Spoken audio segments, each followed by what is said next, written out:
इसके भाग्य में दौलत कैसे बढ़ गई। वह व्यक्ति नम्र इस तरह से है। एक बार एक महात्मा जी भगवत चिंतन करते हुए कहीं जा रहे थे, तो उन्हें एक व्यक्ति महात्मा जी ने उस व्यक्ति के लिए विनती की। परमात्मा की कृपा से कुछ दिनों बाद ही उस व्यक्ति को काफी धन दौलत कहानी लेकर आई हूँ आपके लिए, जिसका शीर्षक है भाग्य की दौलत।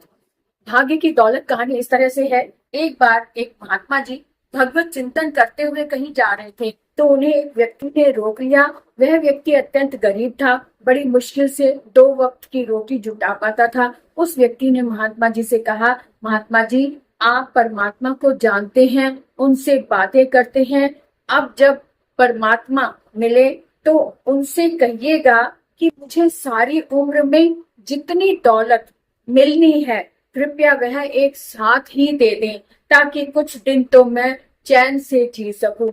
महात्मा जी ने उसे समझाया, मैं तुम्हारी दुख भरी कहानी परमात्मा को सुनाऊंगा, लेकिन तुम जरा खुद भी सोचो कि यदि भाग्य की सारी दौलत एक साथ मिल जाएगी तो तुम आगे की जिंदगी कैसे गुजारोगे। किंतु वह व्यक्ति अपनी बात पर अडिग रहा और महात्मा जी ने उस व्यक्ति को आशा दिलाते हुए कहा कि ठीक है, मैं बात करूंगा।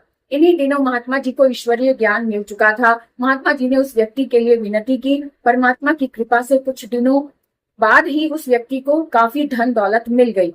जब धन दौलत मिल गई तो उसने सोचा, अब तक मैंने गरीबी के दिन काटे हैं, ईश्वरीय सेवा कुछ भी नहीं कर पाया। अब मुझे भाग्य की सारी दौलत मिल गई है, एक साथ मिली है, तो क्यों ना इसे ईश्वरीय सेवा में लगाऊं, क्योंकि इसके बाद मुझे यह दौलत मिलने वाली नहीं है। ऐसा सोचकर उसने लगभग सारी दौलत ईश्वरीय सेवा में लगा दी। समय गुजरता गया। लगभग 2 वर्ष पश्चात महात्मा जी उधर से गुजरे तो उन्हें उस व्यक्ति की याद आई और उस व्यक्ति से मिलने की इच्छा उत्पन्न होते ही वह महात्मा जी उस व्यक्ति के घर पहुंचे और उन्हें लगता था कि वह व्यक्ति तो अब जरूर तंगी की हालत में जीवन गुजार रहा होगा, और देखते हैं उसने उसका जीवन कैसे गुजर रहा है। और यह सोचते ही वे महात्मा जी उस व्यक्ति से मिलने चले गए। लेकिन यह क्या, जैसे ही महात्मा जी उस व्यक्ति के झोपड़ी के सामने गए तो देखा वहां झोपड़ी की जगह महल खड़ा हुआ था।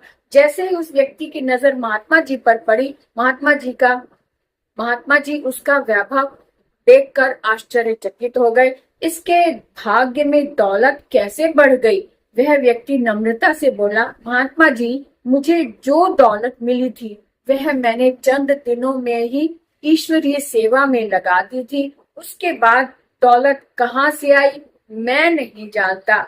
इसका जवाब तो परमात्मा ही दे सकता है। महात्मा जी वहां से चले गए और एक विशेष स्थान पर पहुंचकर ध्यान मग्न हो गए। उन्होंने परमात्मा से पूछा, यह सब क्या है। महात्मा जी को आवाज सुनाई दी, किसी की चोर ले गए, किसी की आग जलाए।